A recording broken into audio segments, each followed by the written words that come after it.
Bonjour tout le monde, bienvenue dans une nouvelle vidéo. Aujourd'hui, on est à Montemaggiore, oui, où on fête les 30 ans de la foire de l'Olivier. On va aller donner la parole à tous les artisans qui se donnent rendez-vous chaque année. Et vous voyez, pour commencer cette vidéo, on s'est mis dans un olivier. Vous êtes prêts? C'est parti.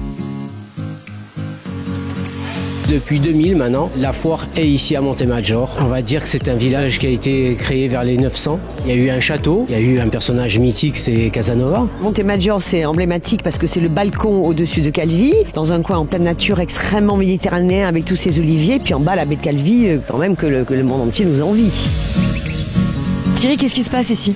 Donc là, on fabrique de l'huile d'olive. Donc on a ramené un petit moulin avec un broyeur, un malaxeur et une presse. On démarre par le broyeur. Combien à peu près de kilos d'olives il nous faut? On met à peu près une quinzaine de kilos. Là, c'est quand les olives sont malaxées. Voilà. On voit déjà l'huile sortir. Et après, on remplit nos scourtins et on fait la presse en dernier. Et là, c'est toute la pâte d'olive broyée en fait. Donc à la fin, il va rester que le produit sec puisqu'on aura extrait le liquide. Et on va laisser décanter. L'huile étant plus légère, elle va rester à la surface, on va évacuer toute l'eau et on n'aura plus que l'huile à la fin. Moi je l'utilise l'huile d'olive dans tous les savons que vous avez là. D'accord. Et donc les bienfaits, on va rajeunir, on va avoir une belle peau, on va avoir des cheveux brillants quand on se lave avec. Moi j'en prends déjà, ça se voit. Ça se voit, ça se voit. De l'huile de noisette grillée, voilà, de l'huile de noix et de l'huile d'amande. Et bien sûr de l'huile d'olive. Qu'on va mettre dans les salades. Qu'on va mettre dans les salades, qu'on va mettre sur les viandes, sur les poissons, en fin de cuisson bien sûr. Bon alors, qu'est-ce qui se passe ici sur ce stand? Ce sont des gâteaux à l'olive. Ça c'est une très très vieille recette. C'était quand les boulangers avaient des restes dans leur boulangerie et tout, et c'était pour eux en fait. Voilà. Comment ça s'appelle? Oliose, spécialité à l'huile d'olive. On adore. Très moelleux, ils sont croquants en même temps et ils ont un goût d'huile d'olive à la fin de bouche. Attention, et on ne jette pas les papiers. Regardez, on va pas le jeter le papier. Éco-responsable, c'est le seul mot qu'il va falloir retenir.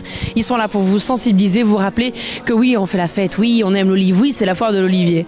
Mais surtout, il va falloir garder tout ça au propre quand on partira, comme quand on est arrivé, c'est ça? Exactement. Il faut penser à l'environnement. Donc on est là pour leur présenter les consignes de tri de notre commune. On a toutes les plaquettes ici et aussi les capas de tri qui font fureur. Évidemment, on recycle, c'est important. Un avis sur la foire de l'olivier? Ah écoutez, je trouve ça magnifique. C'est la première fois que je viens à Montegrosse. D'abord, je trouve que c'est un village superbe, accueillant, bien organisé. C'est une très jolie foire. On est bien accueillis, on nous aide à déballer, à remballer et voilà. Et tous les gens qui sont là sont vraiment ouverts et vraiment très sympathiques. Moi, je voudrais déjà remercier tout le comité de la foire qui nous accueille depuis des années, de pouvoir vendre les produits de l'île qu'on essaye de faire avec respect dans la tradition pour pouvoir essayer de faire vivre nos familles. Le produit tiré du travail des agriculteurs est un produit de haute qualité qui a à la fois une valeur économique, une valeur culinaire, une valeur patrimoniale, une valeur culturelle.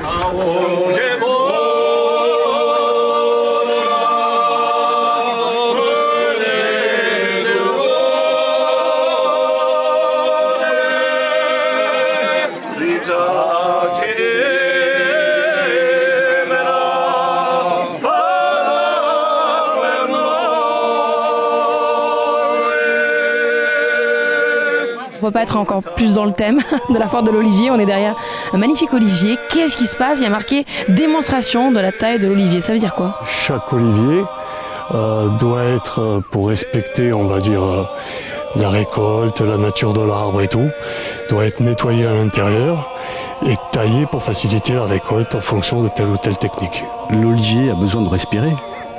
Et donc sur un an, le feuillage, les branches ont poussé énormément, ce qui fait qu'il n'y a plus d'aération. Ce sont des oliviers quand même qui sont millénaires. Celui-ci par exemple, il a au moins 300 ans. À quoi on voit qu'il a 300 ans? C'est par rapport à son tronc. Le tronc qui est énorme. Magnifique stand de l'Office de tourisme de Calvi, l'Office de tourisme intercommunal Calvi-Balagne. Et je suis avec la directrice de l'Office de tourisme, Anne-Marie Piazzoli. Quoi de mieux pour en parler de votre présence? Première année où vous êtes avec nous pour fêter les 30 ans de la Fiera di l'Olivo. Parfait, l'accent c'est parfait. Donc oui, nous sommes ravis d'être là. Nous avons ouvert ce stand ce matin et déjà il y a un petit défilé donc de personnes qui viennent se renseigner. Et pour eux, donc nous avons essayé de concentrer l'information qui est effectivement autour de l'environnement de Montemaggiore, Longlignano, Cassane, là où se trouve la foire de l'Olivier. Et donc nous les renseignons sur des balades, des randos, etc. Il faut que les touristes, au-delà de la plage, puissent trouver sur notre territoire un certain nombre d'activités culturelles, d'activités patrimoniales, de visites, de rencontres aussi avec des artisans, avec des producteurs, avec des agriculteurs. Le tourisme, c'est véritablement une rencontre. In Corsica l'estate, campade e imparate a nostra lingua, a nostra cultura. Buona viera et à presto. Merci beaucoup.